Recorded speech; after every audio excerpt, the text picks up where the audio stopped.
Hello there and welcome once again to a discussion of Gurdjieff's teaching.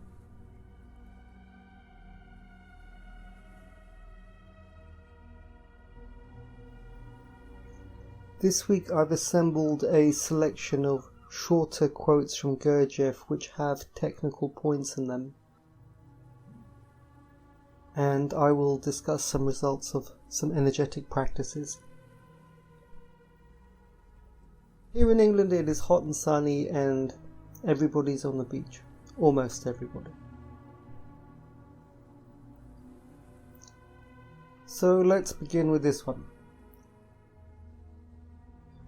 Many experiments have been made, and it has been established with indubitable exactitude that every man in definite states, as for example in the state of a certain stage of hypnotism, can remember to the most minute particular everything that has ever happened to him. He can remember all the details of the surroundings and the faces and voices of the people around him, even those of the first days of his life, when he was still, according to people's notions, an unconscious being.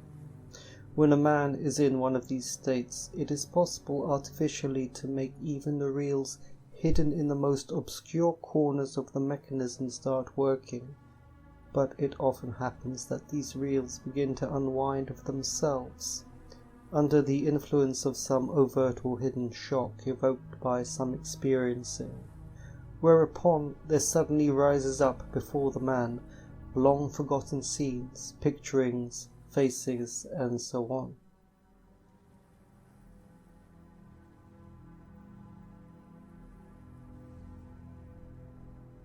Which is certainly true, and it is strong evidence for the kind of machine of life that Gurdjieff says that we are. Machine not being really the right word, just a comprehension of how events flow into us, and our work, and what life really is.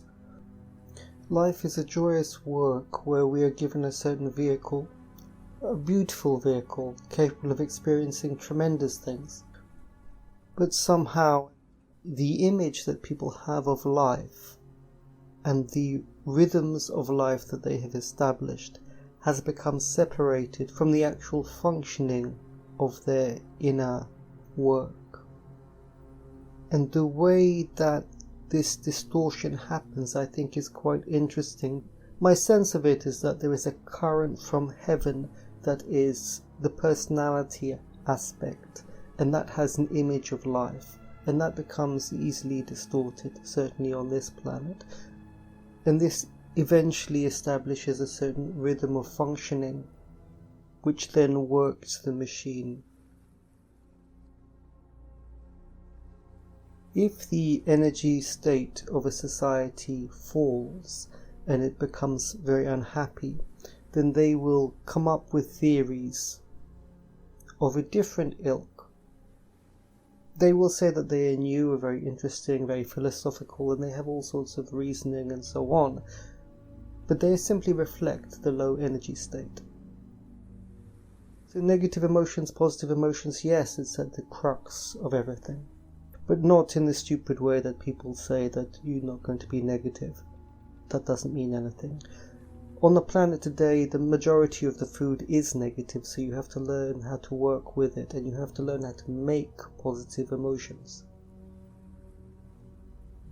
As we travel through life, we receive impressions. It's important that we take care which people we put next to us.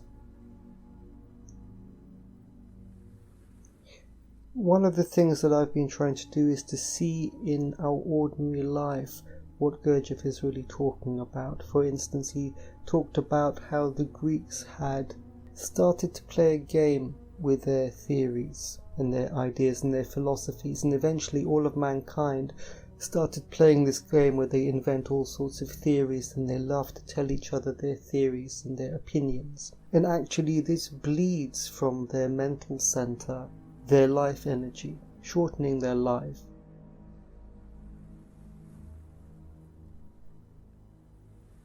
Many of these thoughts are connected. Another aspect is a particular experiment that was done in the 1960s in America by a scientist called Calhoun, where he put several dozen mice in a laboratory with an unlimited amount of food and water and space to see what would happen to mice in a utopia.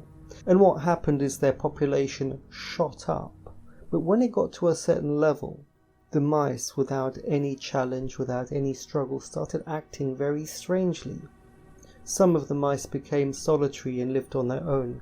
Others gaggled together in big groups. Some of the male mice spent 20 hours a day grooming themselves, and some of the female mice ate their children. And then the population started to go down. Even though there was unlimited space, unlimited food, unlimited water, the population started to slide down and started to collapse towards extinction. They could not recover themselves. This is quite a shocking experiment, and if you listen to what comes out of the United Nations, where they're trying to create a utopia,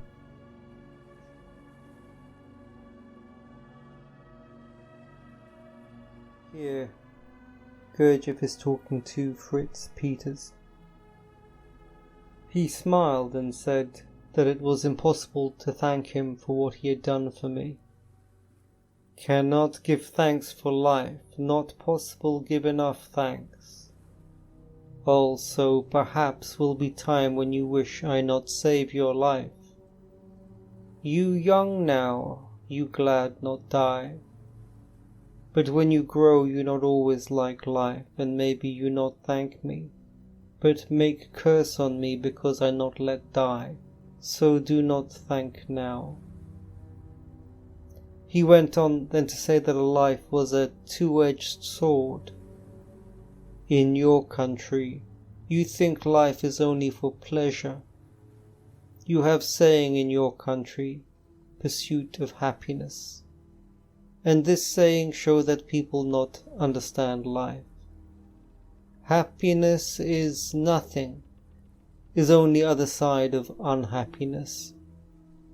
But in your country, in most of world now, people only want happiness. Other things also important. Suffering important because it also part of life, necessary part. Without suffering man cannot grow. But when you suffer, you think only of self, you feel sorry for self, wish not to suffer because this makes you feel not comfortable. Make you wish escape from thing that makes you feel bad. When man suffer, he feel only self-pity. Not so in real man. Real man also sometimes feels happiness, real happiness, but when he also feels real suffering, he not try to stop this thing in self. He accept this because he know it proper to man, must suffer to know truth about self, must learn suffer with will. When suffering comes to man, must make intentional suffering, must feel with all being, must wish with suffering that it will help make conscious, help to understand. Aloneness can be good thing for man, very necessary for life, but also necessary learn not live alone because real life depend on other human beings and not just on self. Now you still a boy, cannot understand what I talk, but remember this thing, remember for time when you not thank me because I save life.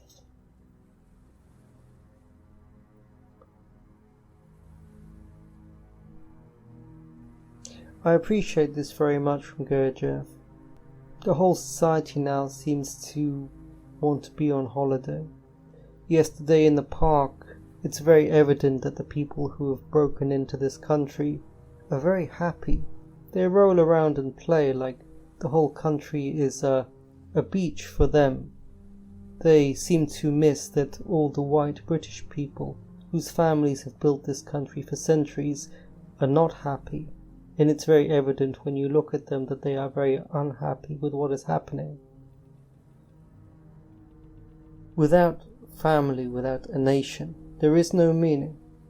What meaning can there be if everything that your ancestors have done for centuries is going to be destroyed? And what kind of people is it that abandon their own countries and come into yours? That's very important. In every nation there are people of responsibility, people who love their parents and their culture and work for it. Those people can be trusted. And then there are others. In the 70s, when I was born in England, in London, there was poverty, but they never replaced the population because that would mean extinction. It was the same in the Great Depression in America. There was poverty. Did they open the doors to everybody from around the world? No, because when the body dies, everything dies. For me, the most frightening thing are people who only want pleasure. I don't even know what to say to them. And the interesting thing is that with technology, with credit cards, everybody can have what they want. They can have an oak bed to sleep in at night, just like the king. Or, if not an oak bed made by IKEA. Or, if not an oak bed made by IKEA, a resin chipboard bed made by IKEA that has oak veneer on it. Or if not that, one that at least has a plastic photocopy of oak on the outside. Because that is what they have got. They have got a cheap imitation of a cheap imitation of a cheap imitation. And that gives them pleasure. Because their pleasure does not come from their contact with the world, but only from personality ideas. In other words, it is false, and they are false.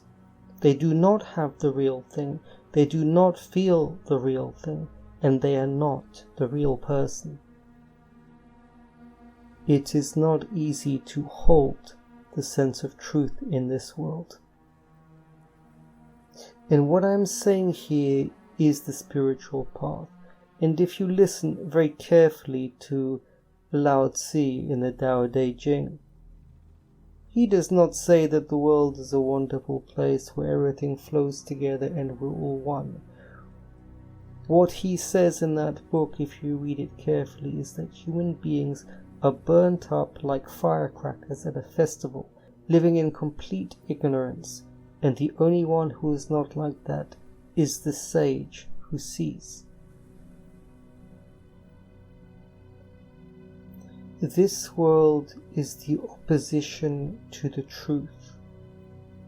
It is not a world of light. It is a world beneath the threshold. What applies to the world applies to us individually. The question is not, how much decay shall we allow today? Everything in this world is just waiting to die.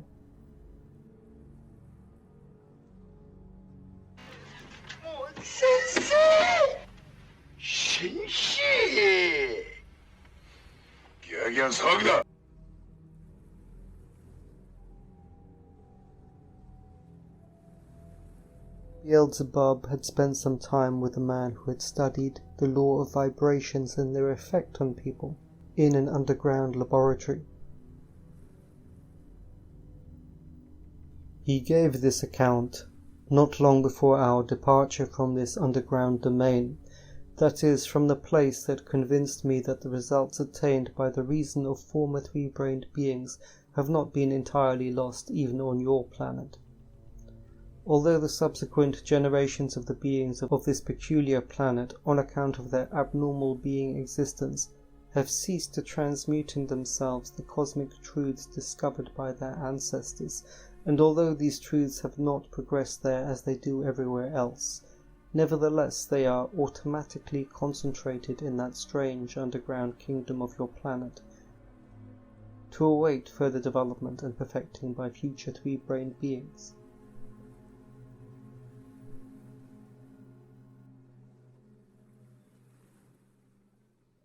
So let's have a look at another couple of quotes from Gurdjieff, shorter ones. He says, "A man must be ready to obey another man's will so long as his own will is not yet fully developed. They know and understand many things which have not yet found expression in their actions. They know more than they do." So here we see Gurdjieff talk about the development of things for them to reach fruition and then to find expression. So if we talk about the currents of heaven and the currents of the earth, they both must be in reasonably good quality for them to create something together. The current of heaven meaning ideas.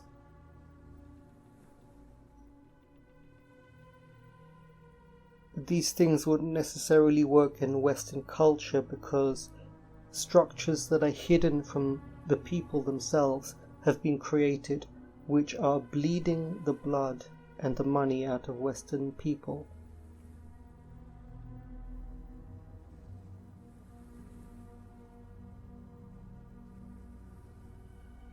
Here is another section from Gurdjieff's book where he talks about the healing powers of the 5 notes.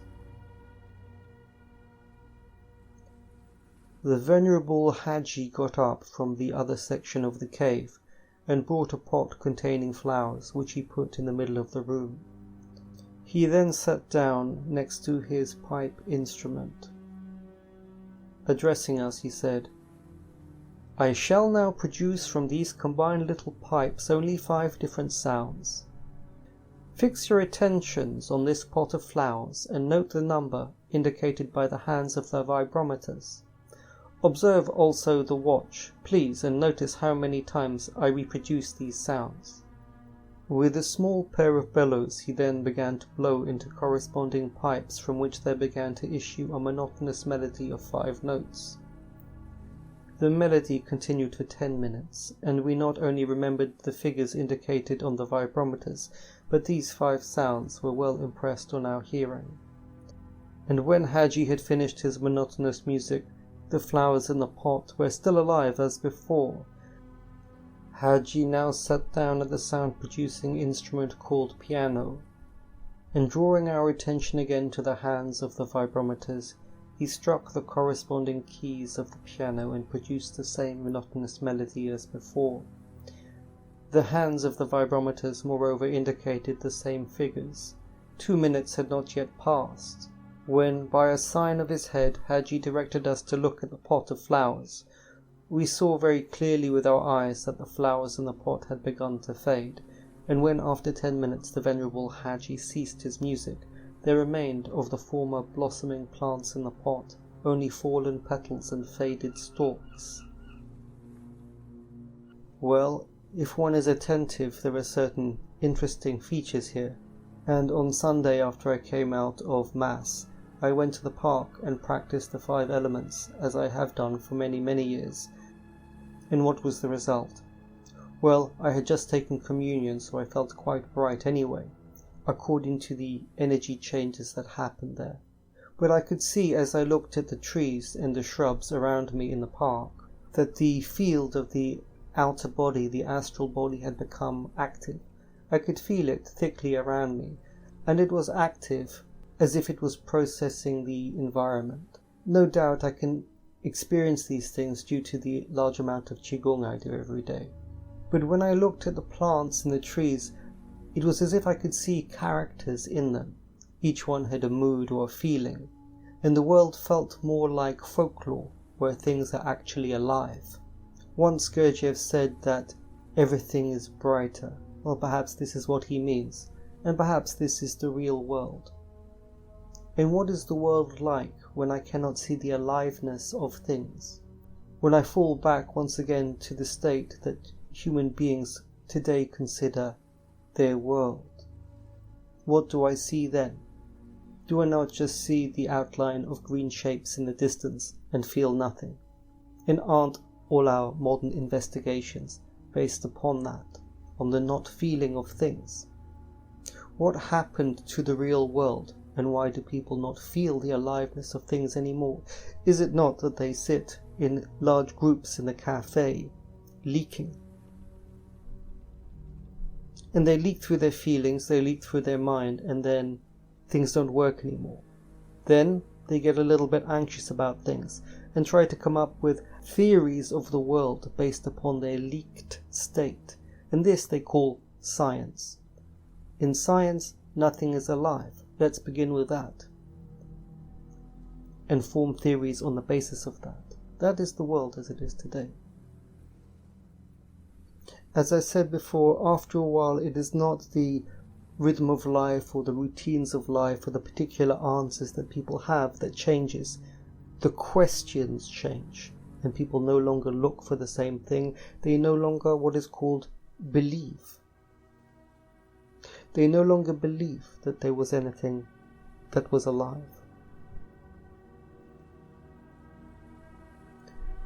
The particular work that is necessary if we are to live in the Western world as it is that a great deal of falseness is created, and that falseness has to be digested, because that is the material that is available in this phase, in this society.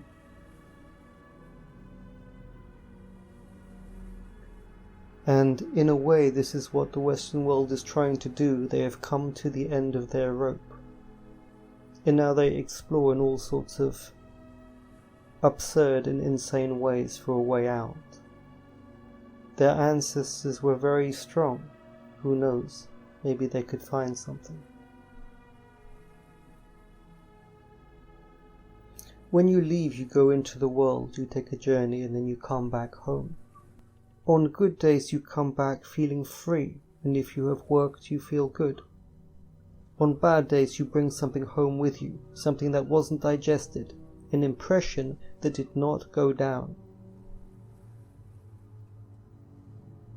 If these accrue so that you are encrusted by impressions that did not get burned in the engine, then you will start to suffer.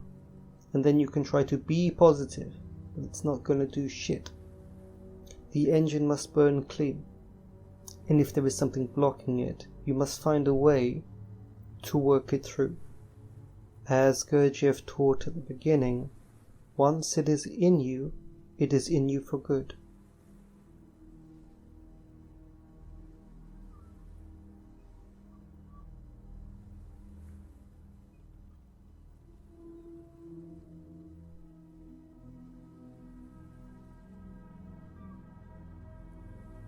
I'm sorry that these recordings are on the internet, because I think the internet's a rather negative place. With a few rare exceptions for people who actually make you do things, the internet is just another place where you leak until you've had enough and then you leave.